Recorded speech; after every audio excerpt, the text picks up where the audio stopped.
Well, 6:42, and although I might be a little bit bleary-eyed, I'm really excited because I'm sitting in the Channel tunnel at the moment. We're just about to make our way to Calais for my first Belgian trip. We're going to drive through and meet my friend Gio on one of the Belgian canals today, and then we're going to nip over to a little lake tonight, hopefully snare a big fish. So yeah, I'm really excited. I'm going to go and fish the canal. It's really urban there and there's some lovely fish, so it's going to be a bit of an experience and I'm really looking forward to it. But for now, I'm going to enjoy this 30-minute journey, might have a little nap and dream of some big Belgian carp.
We're finally in Belgium now, and we're just on the canal, and it's really urban fishing. There's trawler boats, there's sort of factories going on, and it's a bit like fishing in a harbour really. It's pretty mental. I've met Gio about sort of an hour ago, maybe an hour and a half now. We've had the rods out for a bit and we've been breamed out so far. I think between us we've had 6 or 7 breams, so a bit of a pain in the neck. They've all been sort of £5 or so. So I think Gio was saying that we'd have had a carp by now if they were here, so I think we're going to reel in and move slightly down the canal a little bit.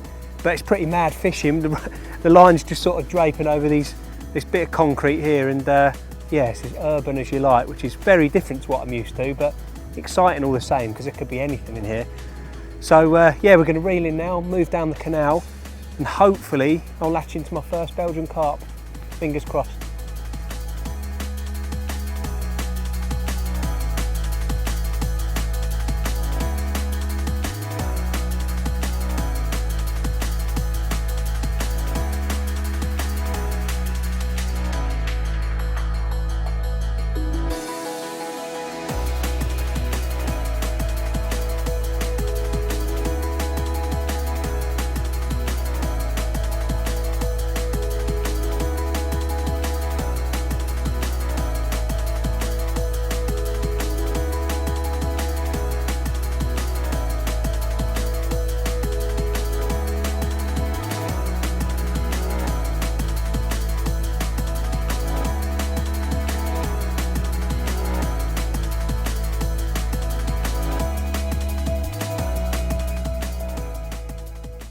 Well, Gio's just brought us to a new spot. There's a road directly behind me, so it might be a little bit noisy.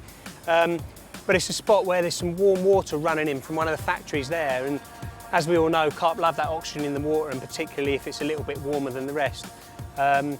So I'm fishing right in the edge where the warm water is. It's about 4 to 5 foot, slopes off a bit, but there's loads of boulders in the edge. So I basically just got rod out with a lead, and I'm just plonking around on the bottom, just trying to find an area of flat where there are no boulders.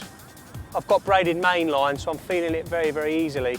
But there's lots of little sort of bumps and funny judders on the rod tip, which means there's rocks there.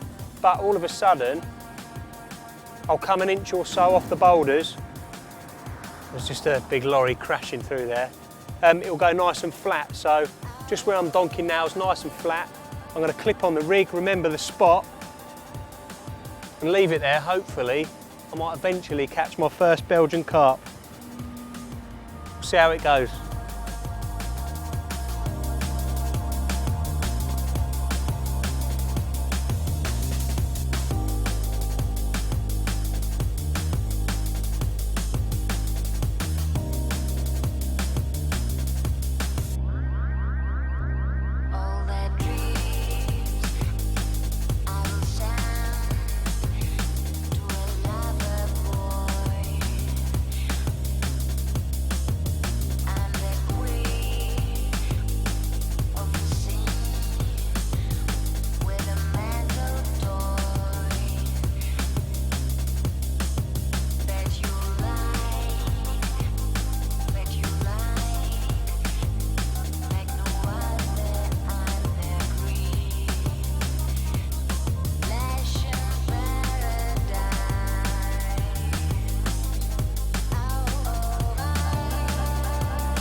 Well, we're in a little bit of a different location. It's pretty noisy here. We've got factories, there's like diggers working, lorries going past, but it's pretty cool. We haven't caught any carpers yet.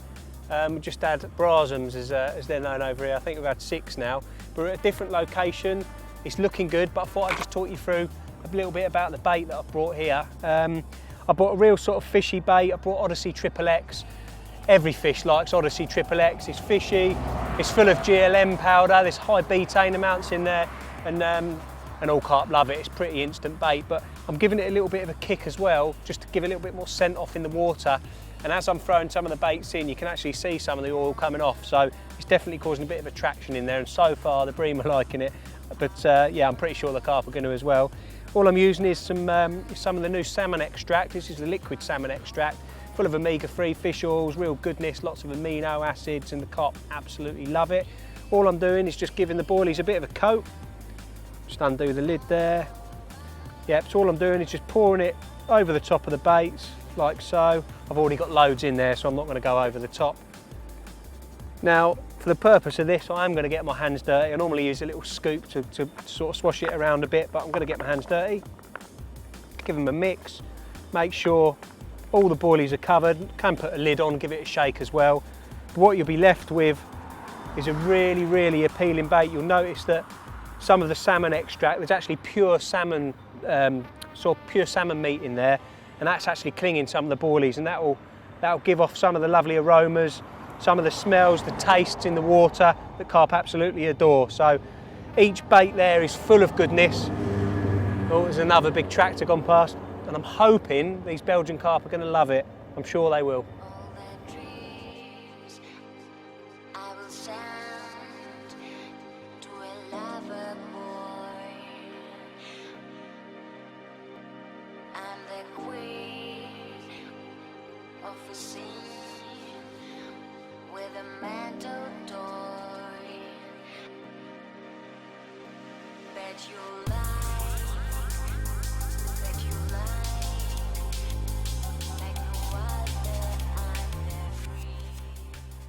I've just had an absolute rod buckling run, and I've had the fish on for about, I don't know, a minute or so, and it's gone charging down the margins and found like some sort of iron under the water, some sort of obstacle anyway.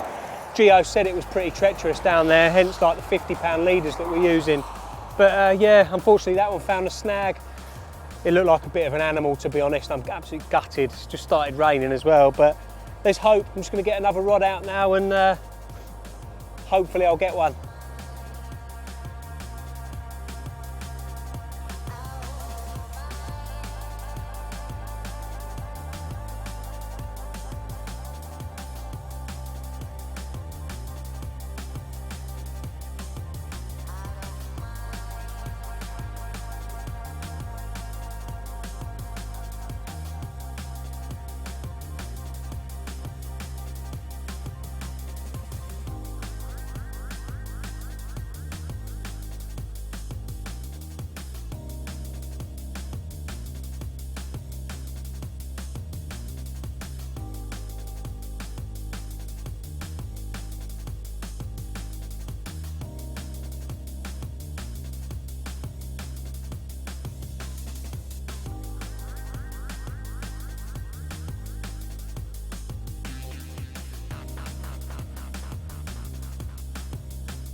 Well, someone's got to catch him. Gio's just had a flyer on his inside rod, and the result was this lovely silvery common. Put up a mental scrap under the rod tip, and to be honest, I'm gagging to catch one. He's shown me how to do it, so I've got to see if I can do it now.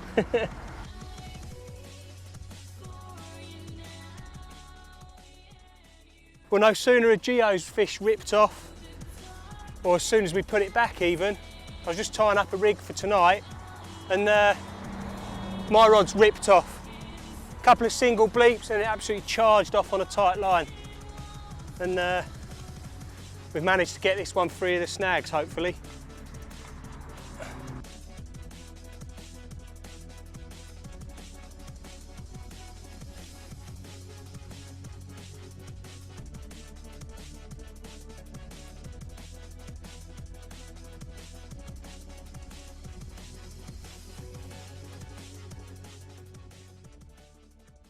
Well, finally I've landed my first Belgian carp, thanks to Gio. He's put us on some great spots over here, and I caught this one shortly after he'd returned his. Just, I'd had a few funny little occurrences on that left-hand rod, so replaced it, and it roared off shortly afterwards. So, very chuffed to get my first Belgian carp. We've got about another hour and a half fishing, and then we're off to somewhere rather special, so I'm looking forward to that. I'll slip this one back, and you never know, we might get another one.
Well, I thought the previous one was going to be the last one of the session, but been lucky enough to catch this absolute corker. This is what we came to Belgium for, lovely dark common. Over the moon with this one, probably the biggest of the day so far. I know there's others in there that they're a lot bigger, but you can't pick them. I've had a really good day, thoroughly enjoyable. And you never know, we might be able to winkle one more out. They've all come to that left-hand rod, just on the hard spot I was telling you about earlier. And having a fantastic time so far. Let's get this absolute perler back and enjoy the rest of the day.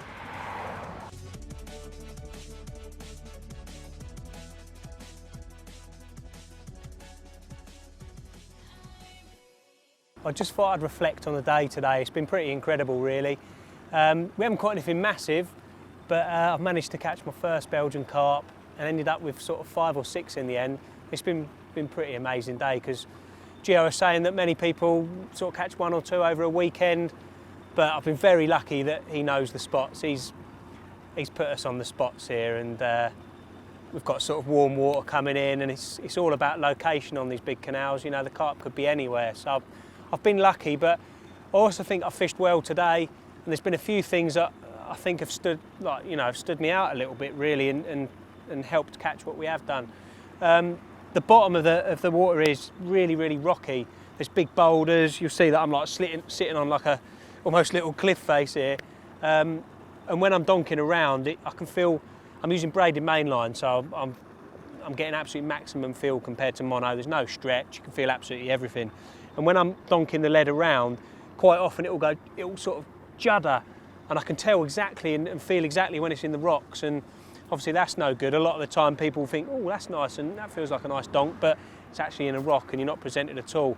I actually reeled in one rod earlier and I felt like it was quite hard, but wasn't quite right, and it was actually snagged. So one thing I did since snagging was make a real effort to find those little sandy spots, the gaps in between the boulders, and that's certainly got me bites, and it's proved because my left-hand rod on the little sandy patch has done all 5 bites. I think it's 6 bites I've had. It's done all the bites, so that's really stood out today. The canal itself's really coloured, so I'm using very, very smelly baits. I'm using that Odyssey Triple X, absolutely covered in salmon extract, and it pongs. It really stinks. It's a real nice smell.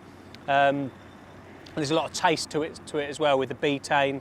There's a little bit of salt coming from the salmon as well. So that's decent. I'm using a visual hook bait. I'm using a white hook bait, white Northern Special. Again, it's coloured water, so I just want that little bit of visual colour just to catch their attention whilst they're feasting on all the Odyssey Triple X as well. So I think that stood out. Rigs wise and tackle wise, Gio said to me, I basically said, am I all right with 20 pound fluorocarbon leaders?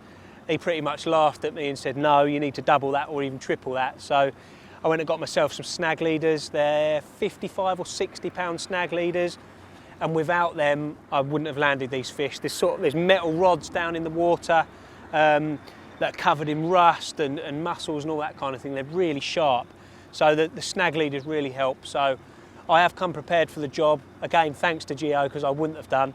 And also I'm dropping my leads on the take as well. I'm using little heli-safe drop-offs, and that seems to be working. So I think there, on reflections, what stood me in real good stead today, and I've thoroughly enjoyed myself. It's about 4 o'clock now.